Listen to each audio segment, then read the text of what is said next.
Senhor Deus amado, muito obrigada, Senhor, por mais uma manhã, muito obrigada pelo teu amor, muito obrigada pelo teu cuidado, Senhor. Muito obrigada pela tua soberania, Senhor. Nós te amamos e queremos te honrar todos os dias, Senhor. Louvado seja o teu nome, fala conosco, ó Pai, ensina-nos mais de ti. Em nome de Jesus. Amém.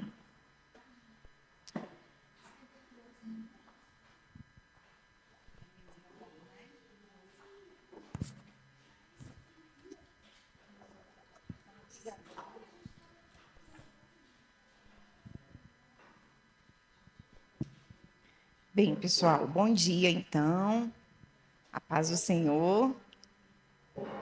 Vamos começar mais uma EBD. E aí, agora, nós estamos no domingo passado, a Cíntia terminou o capítulo 2 de Êxodo. Então, hoje nós vamos ler o capítulo 3, tá bom? E aí eu vou pedir para a gente fazer uma leitura tipo aquela, sabe? Que a gente, cada um lê um pouco, um pouco. Obrigada, meu amor. Uma leitura responsiva é o nome. E aí eu vou ler um pouquinho aqui, tá? E aí, se vocês puderem ler também o quanto de versículo vocês quiserem, tá bom? Então vamos lá. Êxodo 3. Moisés pastoreava o rebanho de seu sogro Jetro, que era sacerdote de Midian. Um dia levou o rebanho para o outro lado do deserto e chegou a Horebe, o monte de Deus. Ali, o anjo do Senhor lhe apareceu numa chama de fogo que saía do meio de uma sarça.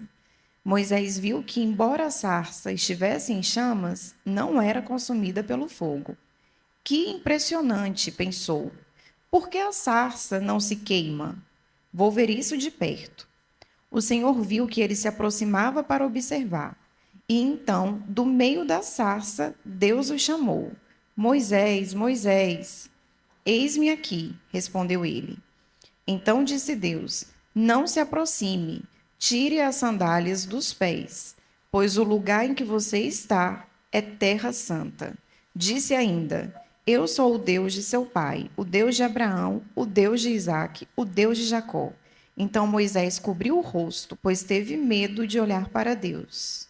7.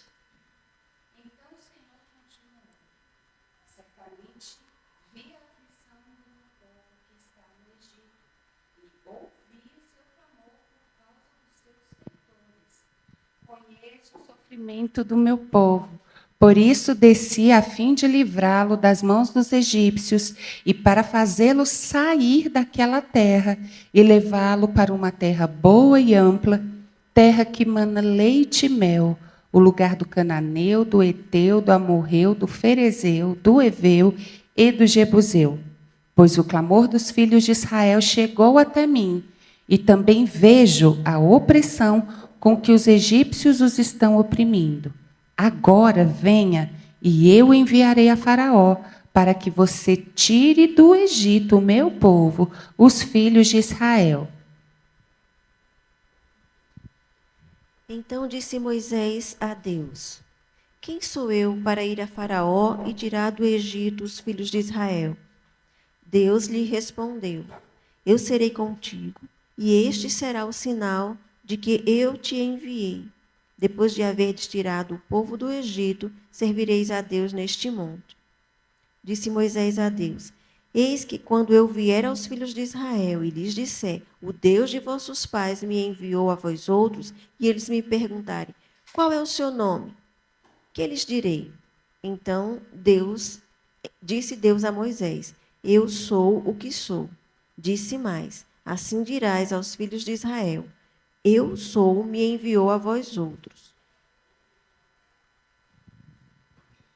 E Deus disse mais a Moisés: Assim dirás aos filhos de Israel: O Senhor, o Deus de vossos pais, o Deus de Abraão, o Deus de Isaque e o Deus de Jacó, me enviou a vós. Este é meu nome eternamente, e este é o meu memorial de geração em geração.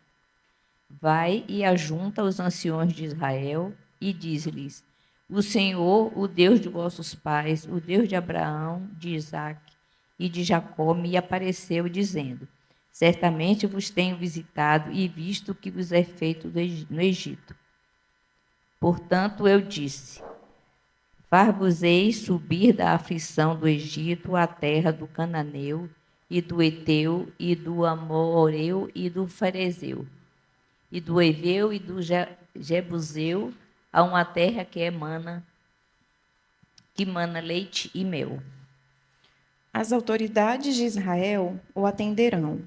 Depois você irá com elas ao rei do Egito e lhe dirá: O Senhor, o Deus dos Hebreus, veio ao nosso encontro. Agora, deixe-nos fazer uma caminhada de 3 dias adentrando o deserto para oferecermos sacrifícios ao Senhor nosso Deus. Eu sei que o rei do Egito não os deixará sair, a não ser que uma poderosa mão o force. Por isso estenderei a minha mão e ferirei os egípcios com todas as maravilhas que realizarei no meio deles. Depois disso, ele os deixará sair. E farei que os egípcios tenham boa vontade para com o povo, de modo que quando vocês saírem, não sairão de mãos vazias. Todas as israelitas pedirão às suas vizinhas e às mulheres que estiverem hospedando em casa objetos de prata e de ouro e roupas que vocês porão em seus filhos e em suas filhas. Assim vocês despojarão os egípcios. Caramba, que capítulo, né, pessoal? Esse capítulo 3 é de arrepiar os cabelos, não é? É demais. Bem, e aí voltando aqui rapidamente, pensando no livro, né? Êxodo. Êxodo significa saída, partida. E se a gente fosse escolher um tema para Êxodo, né? Qual o tema de Êxodo? O tema de Êxodo é redenção. E aí ele foi escrito, né? A tradição diz que ele foi escrito por Moisés por volta de 1400 antes de Cristo. E aí, quando a gente para ler, observar o livro de Êxodo, ele tem 40 capítulos. Os 2 primeiros capítulos, eles estão envoltos na escravidão. E os outros 38 capítulos são sobre a libertação. Então, o iniciozinho ali está bem no contexto da escravidão, mas os 38, eles representam o processo de libertação. E aí esse capítulo 3, ele é fenomenal, né? Ele é maravilhoso, ele é lindo, ele é profundo, ele é intenso.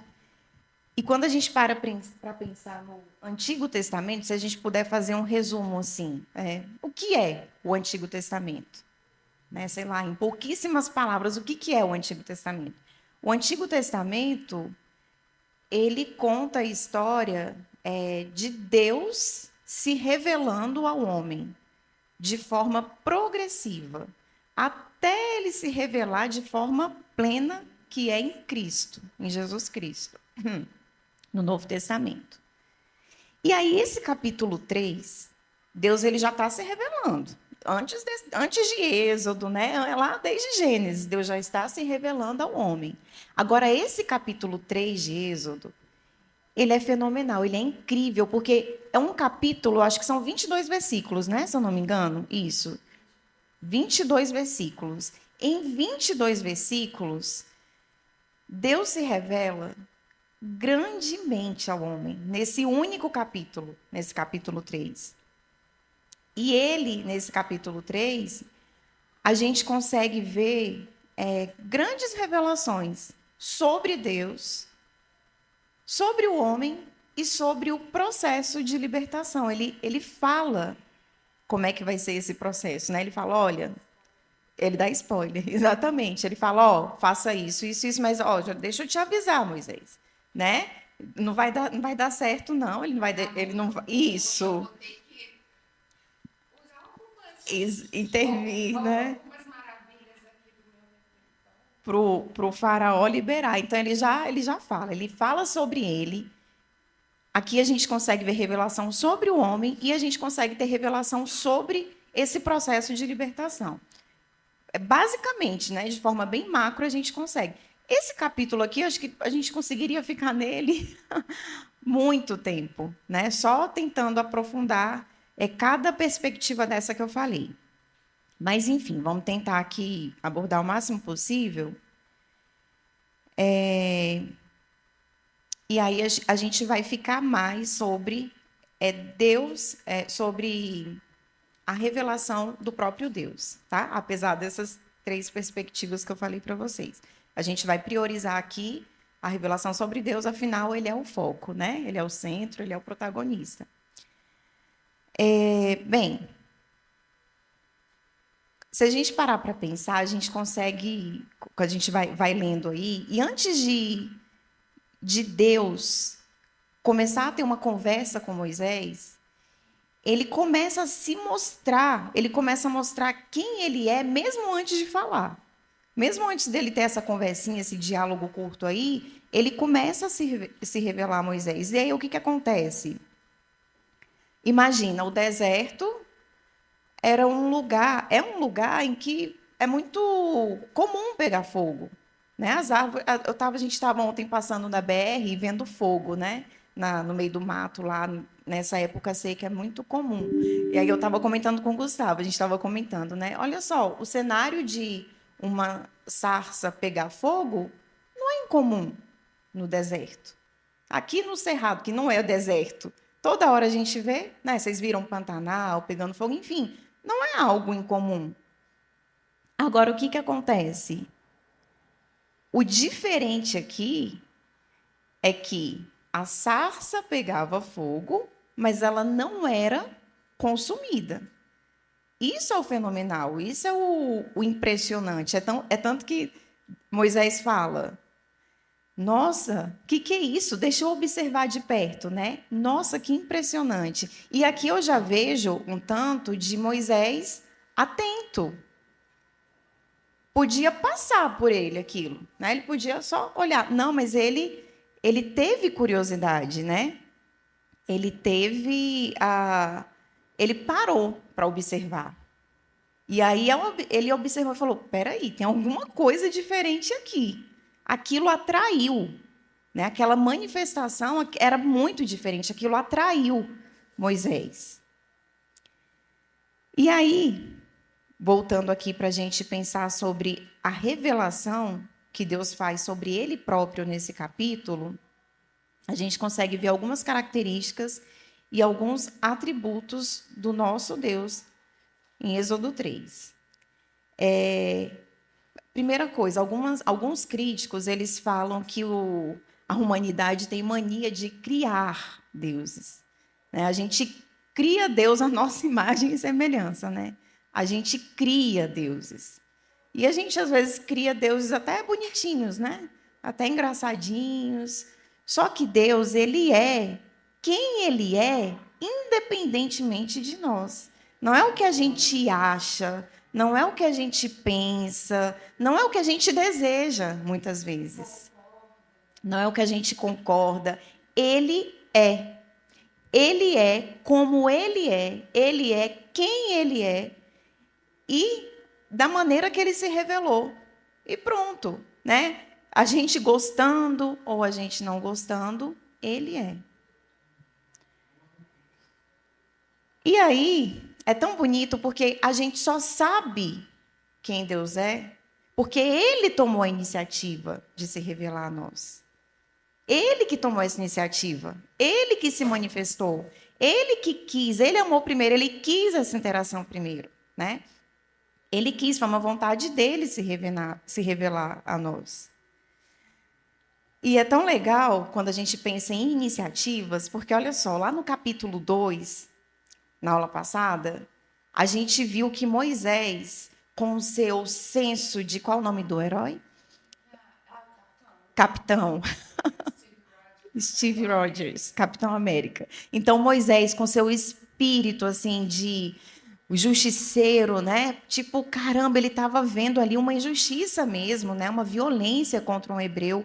Ele foi lá e ele tomou a iniciativa de ser o juiz, né? O que ia resolver o problema. E o que aconteceu? deu tudo ruim. Né? Quando ele tomou a iniciativa, ele fracassou.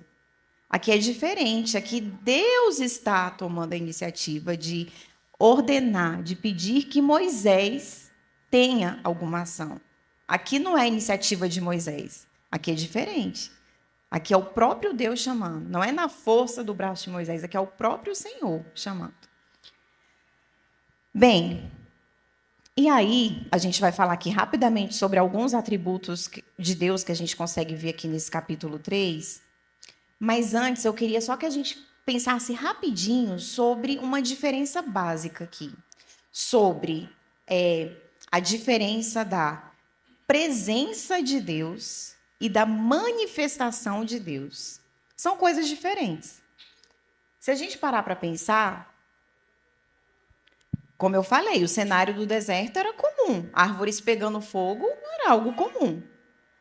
E as árvores pegando fogo são a manifestação, representam a manifestação de Deus? Não, não representam. Aquela experiência, sim, representava, era a manifestação de Deus. Mas a gente precisa entender que, quando a gente fala em presença e manifestação, é diferente porque a onipresença, Deus é onipresente, ele está em todos os lugares. Isso revela muito sobre a soberania de Deus. Ele está em todos os lugares, ele tudo sabe, ele tudo vê.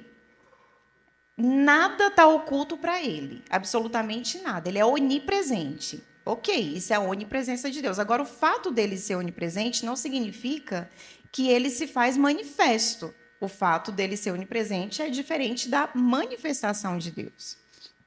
E aí, quando a gente fala em manifestação,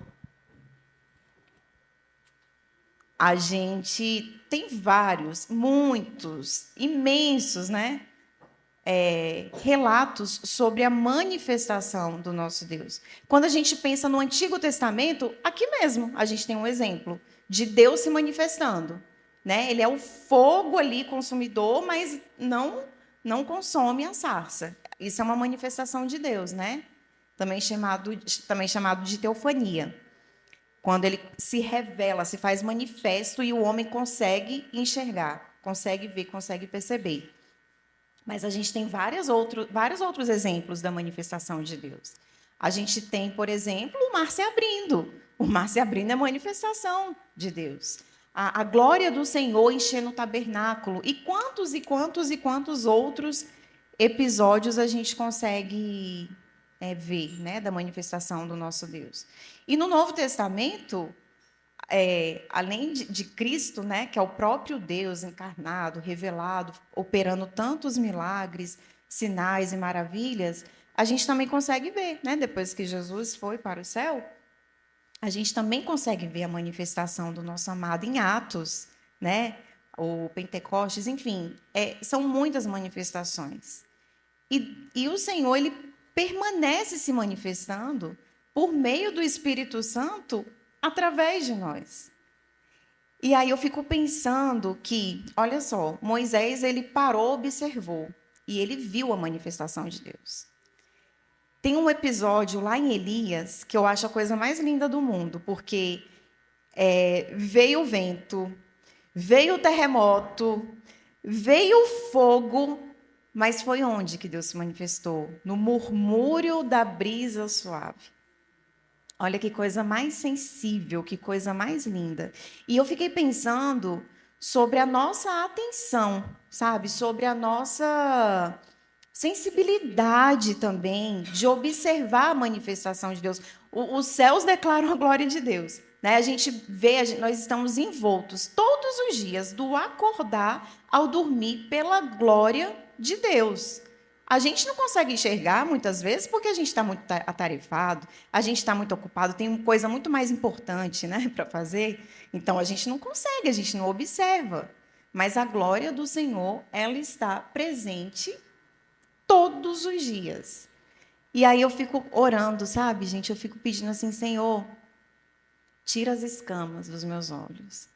Me dá sensibilidade ao teu Santo Espírito para que eu consiga usufruir dessa presença, para que eu consiga observar a tua manifestação, porque o Senhor fala conosco todos os dias.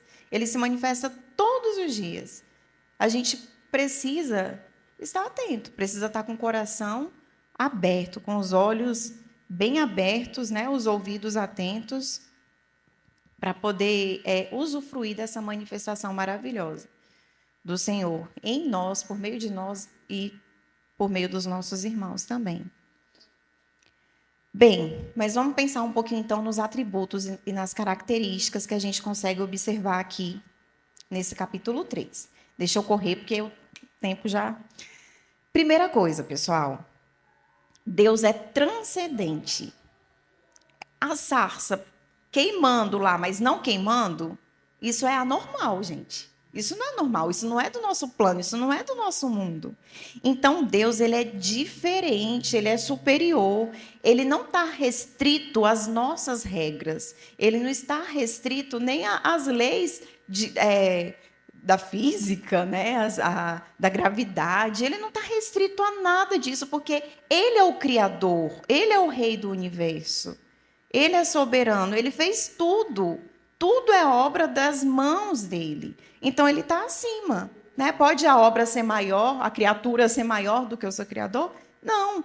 Então, ele é o quê? Ele é transcendente, ele está acima de tudo e de todos. Ele é um Deus forte, ele é grande, ele é temível.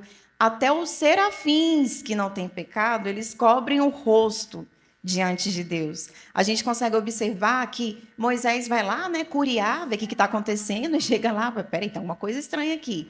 E aí Deus detém, Deus fala, opa, peraí, né? Primeiro ele fala, né, com ele, né, Moisés, aí Moisés, não, peraí, tem alguma coisa aqui, né, eis-me aqui, né, Senhor. E aí Deus fala com ele, ó, calma, tira a sandália aí, porque essa terra aqui, né, é terreno santo, né? Esse lugar aqui está santificado, está consagrado. Calma, espera.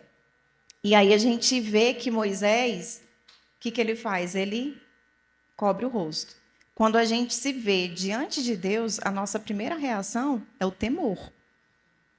É o temor, né? É essa reverência. Imagina, até os anjos cobrem o rosto. Quem somos nós, né? Para querer. O que é, Senhor?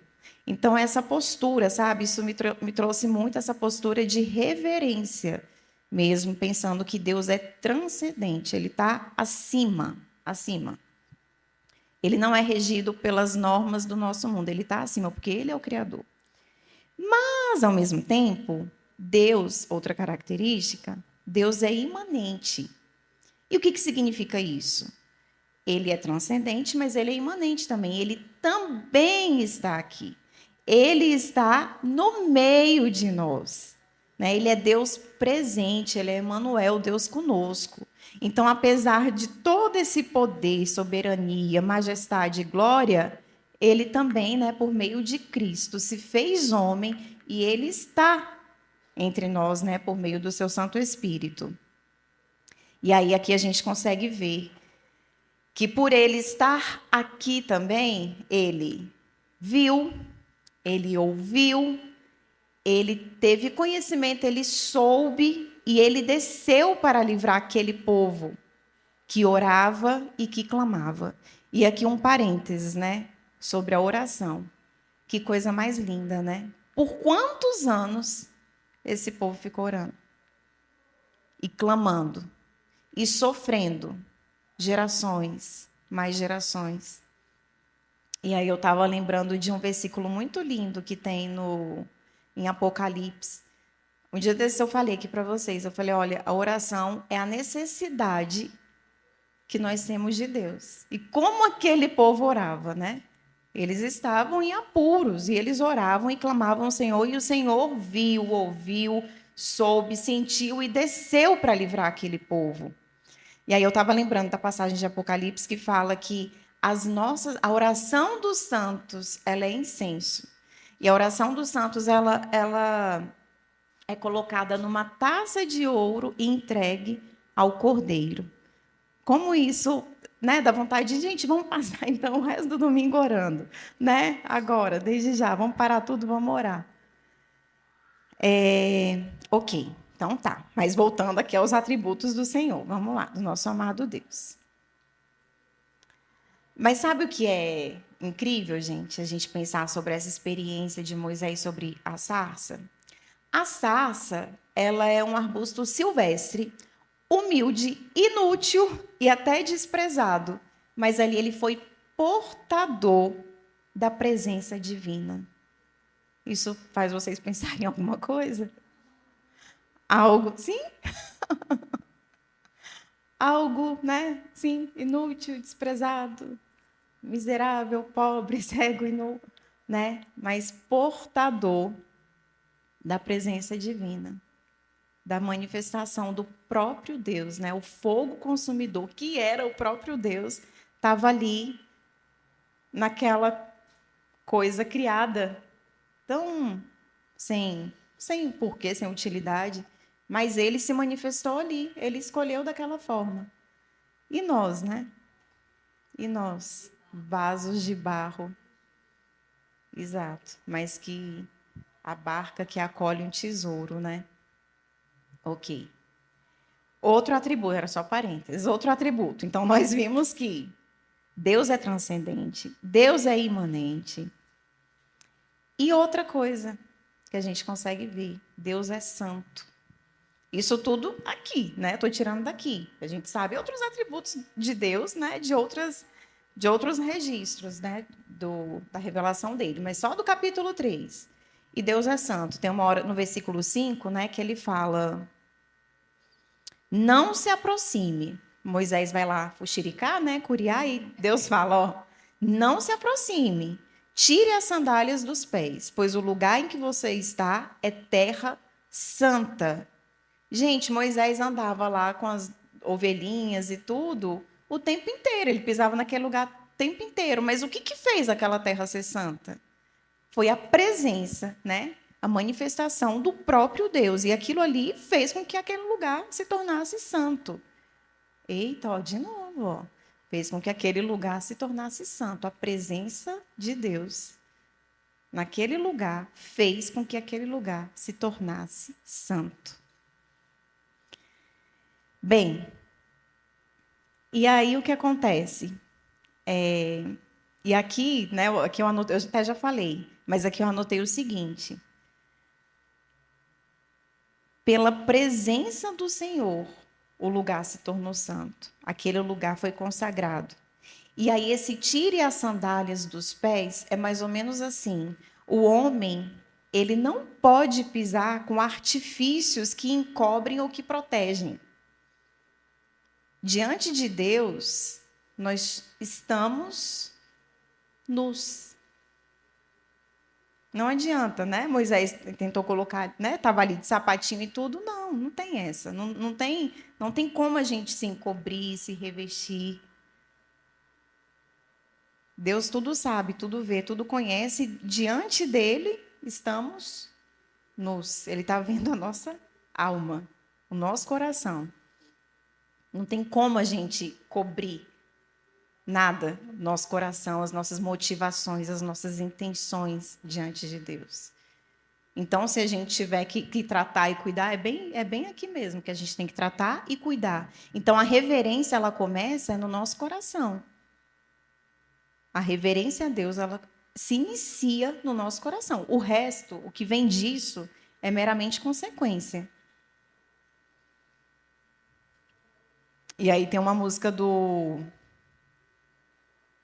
Como é que é o nome? Palavra antiga, que eu gosto muito, que ele fala bem assim: Deus preferiu essa casa, essa carne, Deus preferiu essa carne do que os templos que eu posso construir com as minhas mãos.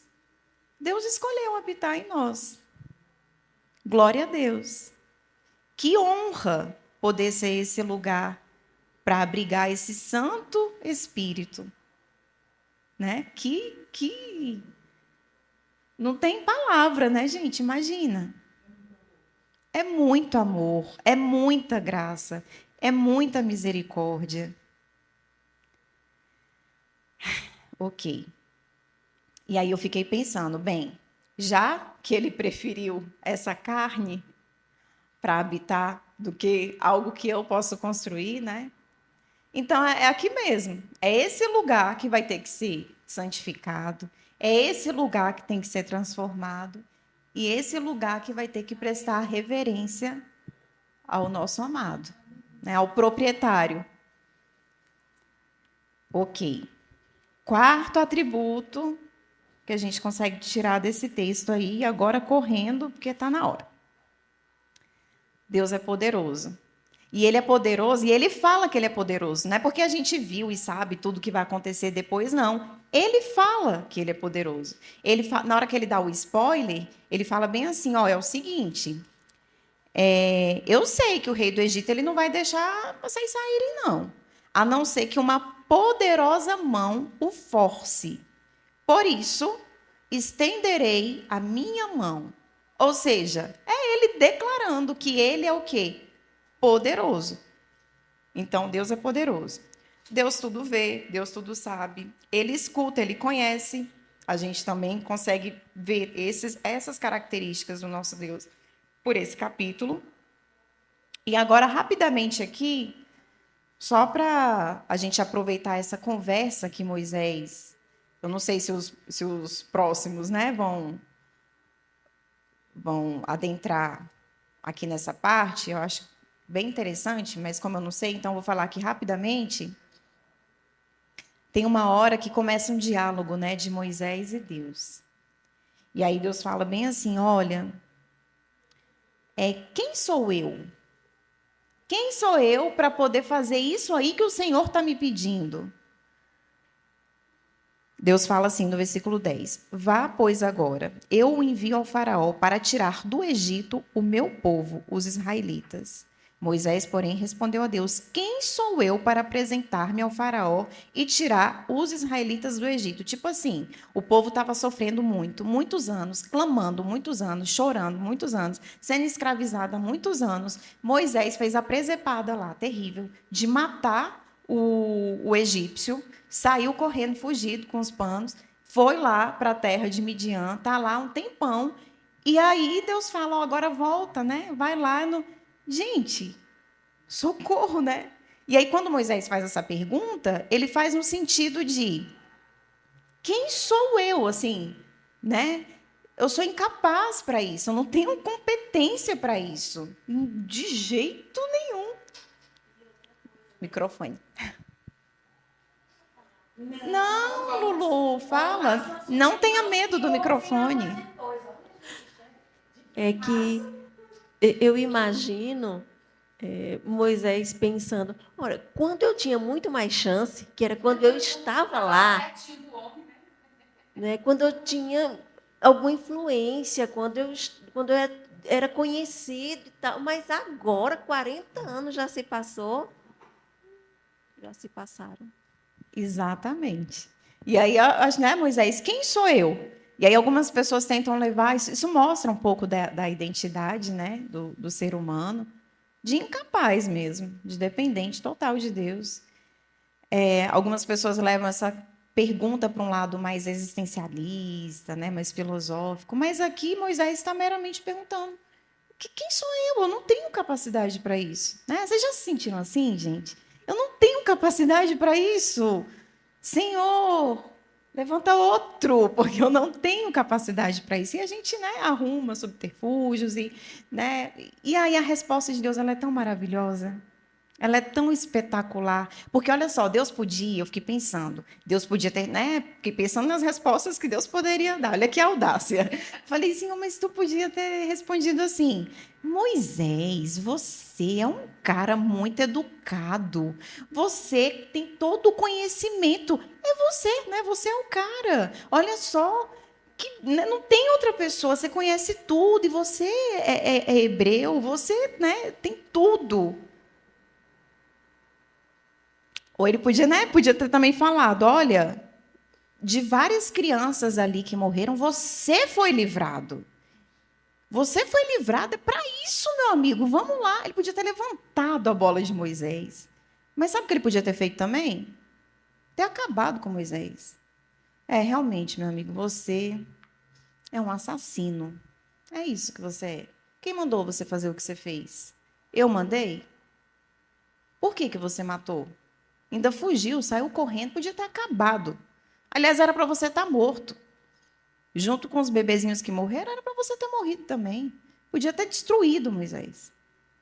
Mas Deus, ele nem exalta e ele nem destrói Moisés. Ele dá a resposta mais maravilhosa. É tipo assim: eu estarei com você. Pronto. Só isso. Não importa se você é o bandido, se você é vítima, se você é o rejeitado, se você. Não importa. Eu estarei com você. Mas vamos voltar aqui para o nosso foco, né? Que vamos retornar aqui para as nossas percepções de Deus, né? Deus se revelando nesse capítulo 3, porque a gente tem que acabar. E aí, continuando aqui no sobre Deus, Deus se revelando, Moisés pergunta: tá, ok, tu estarás comigo. Aí ele fala: mas como é que é, né? Como é que é seu nome? Deus fala: olha, Moisés pergunta: quando eu chegar diante dos israelitas e lhes disser, o Deus dos seus antepassados me enviou a vocês, e se eles me perguntarem, né, qual é o nome dele? Que lhes direi? E aí outra resposta maravilhosa. Deus responde: eu sou, né? Eu sou o que sou. Eu sou o que sou. Ele é suficiente, né? Ele é autoexistente, ele é autossuficiente, ele é... Essa resposta, ela se encontra na esfera do ser, do existir. E aí, lá em Apocalipse 1:4, se alguém puder abrir em João 8:58, enquanto eu abro em Apocalipse, Apocalipse 1:4.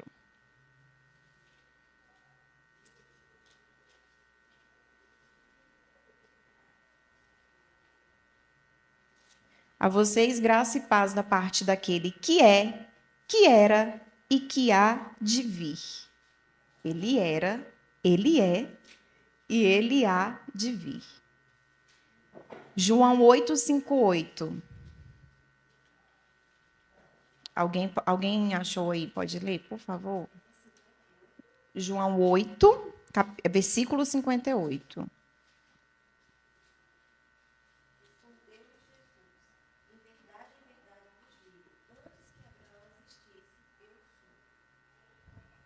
Antes que Abraão existisse, eu sou. Eu sou o que sou. Não tem predicados externos, é um ser absoluto. E aí, para finalizar, pessoal, Deus fala o nome dele. Deus revela o nome dele. E aqui está o nome de Deus. Alguém pode ler, por favor? Aqui está o nome do nosso Deus.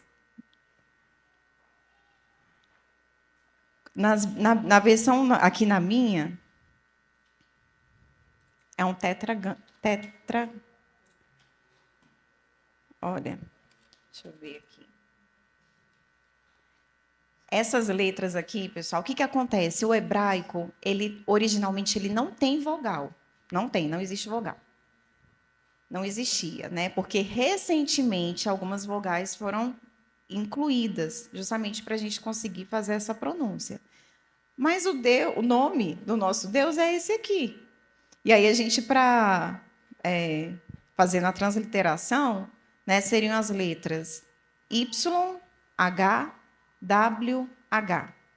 Em hebraico, a gente lê da esquerda para a direita, e aí, da direita para a esquerda, e as letras são Iod, Re, Vaf e Re. Esse é o nome do nosso Deus. E aí o que acontece? O nome mais perto que a gente tem assim para poder traduzir é Yahvé ou Javé. Algumas pessoas criticam, né? Falam que não tem, levaram Javé para Jeová, né? E algumas pessoas falam, não tá muito, Jeová está muito longe, não é isso, é Yahvé ou Javé. E aí, alguns estudiosos dizem que, na verdade, esse nome que vocês não conseguiram ler, a pronúncia, ela se parece com eu sou. Outros dizem que esse tetragrama aqui, ele representa uma abreviatura da expressão eu sou o que sou. Mas, para a gente saber, na Septuaginta, que foi a tradução grega, né, a primeira tradução das escrituras para o grego, toda vez que aparece o nome Adonai, que é Senhor em caixa alta, é esse nome aqui que está sendo falado. E eu creio que tenha sido proposital, não, porque os hebreus eles ficavam com aquela angústia de falar o nome de Deus em vão. E aí essa pronúncia, essa dificuldade, eu acredito que tenha sido intencional.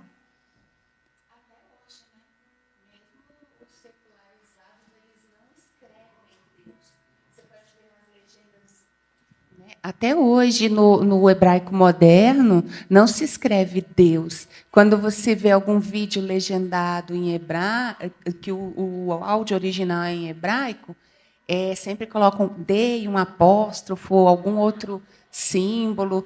Tipo quando se quer escrever em rede social, como o Instagram, uma palavra que está muito criando celeuma e discussões no Instagram, as pessoas colocam no lugar do A o número 4 ou alguma coisa assim, eles usam esse artifício para expressar a palavra que denomina Deus, não se fala.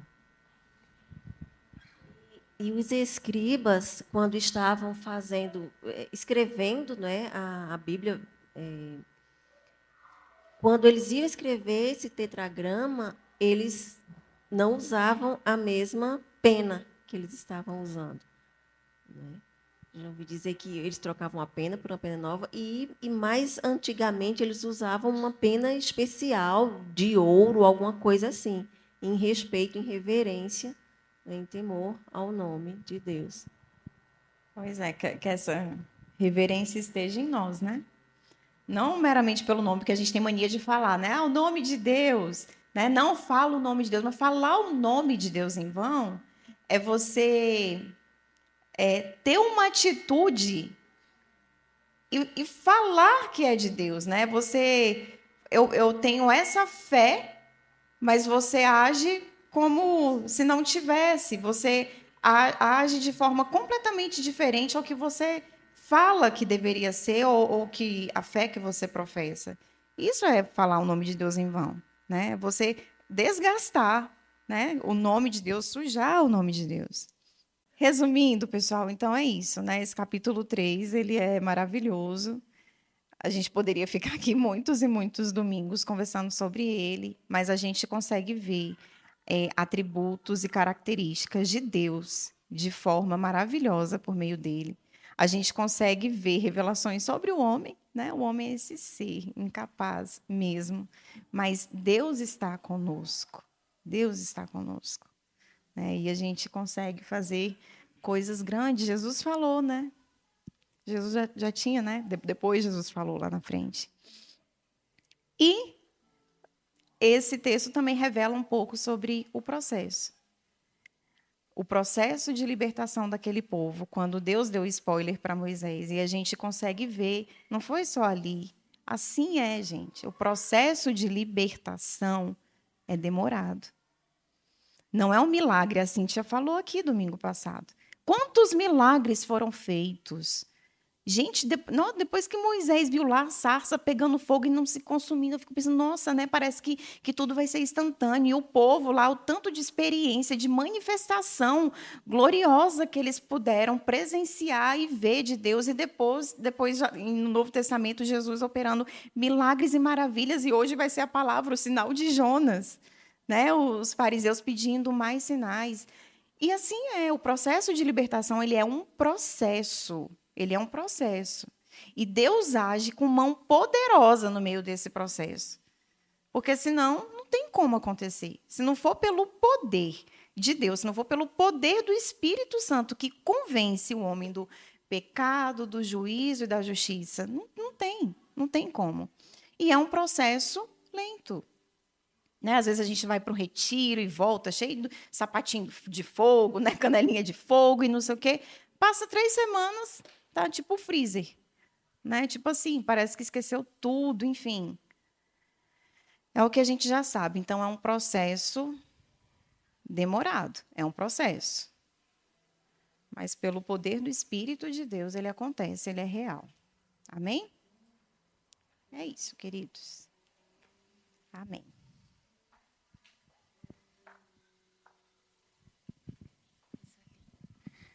Amém? Queridos, sobre o processo. A gente não sabe viver processos, porque processos são doloridos. A gente quer resoluções. Né? E como Deus nos lembrou dos processos hoje pela aula da Adrizinha, né? Quando Moisés, eu já fui quebrada quando ele fala assim, eu não posso ir, Senhor. Vocês se lembram que há 40 anos ele dizia, eu não só posso, como eu vou resolver agora. Olhou para os lados, não viu ninguém, foi lá, matou o egípcio e escondeu o corpo. Deus é nesse momento que se aproxima dele, 40 anos, cuidando de ovelha alheia, no meio do deserto, sem nenhum vestígio mais de corte egípcia, porque quando ele chegou ali, as meninas de Jetro falaram para o pai, um egípcio nos ajudou. Ele já não tinha mais traço nenhum de egípcio. E ali, desnudo, Deus falou, eu estarei com você. E é lindo, porque no spoiler a gente lembra, a gente vê pela narrativa bíblica que lá já peregrinando com o povo tribuloso, povo rebelde, que próprio Deus fala para ele, chega Moisés, eu vou acabar com esse povo rebelde, vou fazer um novo povo de você. Aí fala assim, não, Senhor, para a tua glória perante os outros povos que ouviram falar de ti. Não faz isso, tem misericórdia. E ele fala assim, Senhor, sem a tua presença nós não vamos avançar. Eu irei com você, Moisés. Se o Senhor não for com a gente não vai avançar. E nós somos chamados para nos colocar nessa brecha. Gente, se Deus fala assim para mim, eu vou com você, Cíntia, arrebento com esse povo todo, mas com você eu vou. Se eu falar assim, Senhor, tem misericórdia desse povo que o Senhor chamou. É fácil a gente achar que Deus nos acha o último biscoito do pacote. Estrelinha, alecrim dourado. E o próprio Jesus se negou, podendo reivindicar tudo. Então, toda a postura de reivindicar, de lacrar, de dar a última palavra, isso é totalmente avesso à natureza do nosso Deus. E exige essa humildade. A humildade de ser confrontado e ensinado por essa palavra. Para que toda uma igreja possa amar essa palavra e a presença de Deus em oração, como a Adrizinha falou. Que quando a gente entende o que é isso, a gente não quer fazer mais nada, a gente só quer orar. Eu vou até passar no grupo da igreja. O Adriano já passou no grupo da igreja um documentário sobre mulheres de oração, Mulheres que às vezes não sabem nem ler, não têm conhecimento sobre a política, sobre o que está sendo polêmica. Elas não estão nem aí, não estão nem sabendo o que está rolando. Mas são mulheres que oram por si mesmas, por suas casas e por suas comunidades de fé. E o céu se move. A sarça nos fala deste lugar, que é desfrutar a presença constante do Senhor que decidiu morar nessa carne. Então, continuem, prossigam. O Senhor tem visto vocês aqui nessa sarça. Não é pela Cíntia, não é pelo Rodrigo, mas pelo amor que você tem a Deus. Me comove isso. E eu peço ao Senhor que os abençoe grandemente nessa manhã. A gente está aqui, né, fica meio envergonhado, não quer falar no microfone, mas há alguém, um bebê na nossa comunidade, que ela está lá no discipulado, mas fala, vocês precisam gravar, porque chegando em casa eu ouço a aula do Êxodo. A gente pode lotar a igreja de programação, mas se o seu coração não estiver adentrando o lugar santo da sarça, não vai adiantar. Mas a todos quanto creem que Cristo, Filho de Deus, nos chamou para este caminho estreito, Ele se revela, Ele ensina e Ele ministra. Não fiquem alheios ao que o Senhor já tem feito. Não é uma nova revelação, não é uma nova programação, não é uma nova unção. É o caminho estreito. Hoje em dia é mais fácil dizer que o Deus de amor chancela o caminho largo, porque a gente customiza Deus à nossa própria visão. Estudar a palavra é você ser confrontado e dói. É por isso que é fácil a gente ficar em programações mais superficiais e instantâneas. Que Deus tenha misericórdia de nós. Deus, nós te louvamos por esta aula, por este momento, Senhor, de meditação na tua palavra. Ó Espírito Santo, doce, querido, que guia a igreja do Senhor Jesus na face da terra. Dá-nos ouvidos sensíveis à tua voz, Deus.